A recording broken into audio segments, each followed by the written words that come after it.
First of all, why do you want this position as judge? And the sub part is, what challenges do you see coming from your current position to the bench? It's for both. Okay, I'll answer it.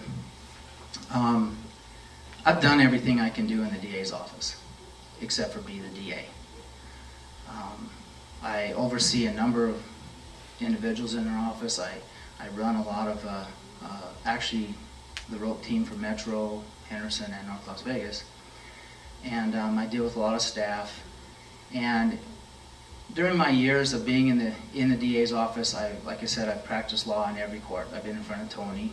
It was just here. Every JP, countywide. I've kind of taken it a little bit of pride in the fact that I believe that I've had a kind of a foot in training most all the judges that are on the bench right now, with the exception of Judge Mosley and Judge Jansen.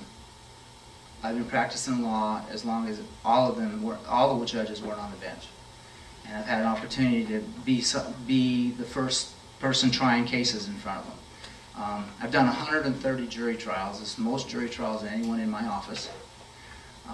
So I really feel comfortable before people on the bench, and I've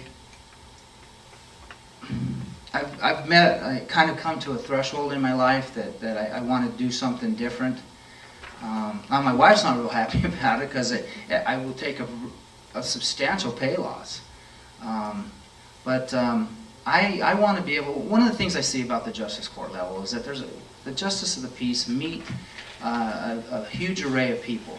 And a lot of these people come into those courts, kind of like municipal court or whatever, and they're scared, and they don't know what to do, and it's besides their first contact with the police department, their first contact with the judicial system, oftentimes in the lower courts. And I think that there's a degree of responsibility to the courts to help them to understand and to feel comfortable with it. And some of them may never feel comfortable because they're there under some very bad terms.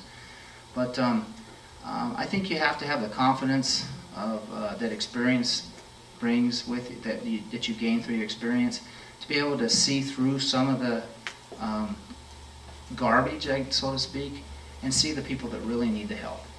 And there's some things right now that's happening in our community and that I really want to look at, and there's some things that's going to come down in the future.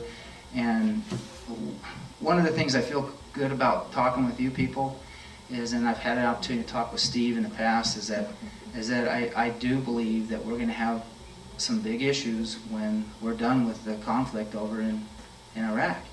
And we're going to get flooded by a bunch of young individuals that are in the service that are going to be out of work, be a little bit more gung-ho than some people, and we're going to see them in our courts. And I think we're going to have to be ready to address that. And I'm hoping that my experience is something that I will be able to. I think I have the backbone that it takes to do this, and I'm ready for that change.